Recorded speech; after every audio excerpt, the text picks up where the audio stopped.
চাঁপাইনবাবগঞ্জে হামের পরিস্থিতি কেমন এখন সেটি জানবার চেষ্টা করছি। সহকর্মী মনোয়ার হোসেন জুয়েল অপেক্ষা করছেন। জুয়েল, হাসপাতালে হাম এবং উপসর্গ নিয়ে নতুন করে রোগী ভর্তি হলো কিনা জানাবেন, এবং সব মিলিয়ে কি অবস্থা দেখছেন এই জেলার?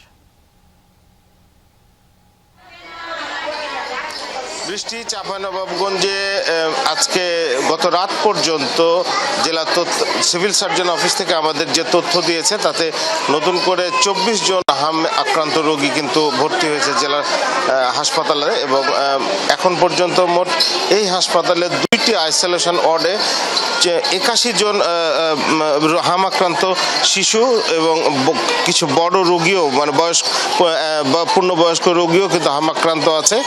আমরা এখন যে ওয়ার্ডটিতে রয়েছি এখানে দেখছেন যে আসলে এই আইসোলেশন ওয়ার্ডটিতেই প্রচুর পরিমাণে এখন রোগী রয়েছে। এই 81 জন রোগী আজকে এই পর্যন্ত কিন্তু চাঁপাইনবাবগঞ্জে হাসপাতালগুলো, জেলা হাসপাতালে তারা চিকিৎসা গ্রহণ করছেন। হামের প্রকোপ কিছুটা কমেছে যে বলা যাবে সেটা কিন্তু না, প্রতিনিয়ত কিন্তু একই হারেই যে রোগী আসার যে চিত্রটা ছিল সেটা রেশিওটা একই আছে, এবং যেহেতু 2টি আইসোলেশন ওয়ার্ড তৈরি করা হয়েছে সেক্ষেত্রে রোগীর চাপটা অনেকটা মনে হচ্ছে কমে গেছে। তবে সবচেয়ে শঙ্কার বিষয় যেটি হচ্ছে সেটি হচ্ছে যে এই জেলাতে শিশুরা যেভাবে আক্রান্ত হচ্ছিল, পাশাপাশি কিন্তু এখন বড়রাও সেরকম হারে হামে আক্রান্ত হচ্ছে।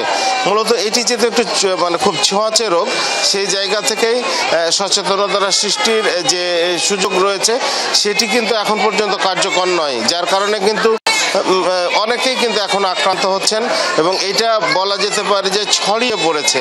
টিকাদান কর্মসূচি যদিও চাঁপাইনবাবগঞ্জে চলছে, সেক্ষেত্রে কিন্তু এখন পর্যন্ত টিকার কারণেই অনেক রোগী হয়তো আপনার ভর্তি কমে গেছে, কিন্তু যে ছড়ানোর যে বিষয়টি, এটার কারণে হাম আক্রান্ত রোগী কিন্তু এখনো জেলায় উদ্বেগের সৃষ্টি করেছে।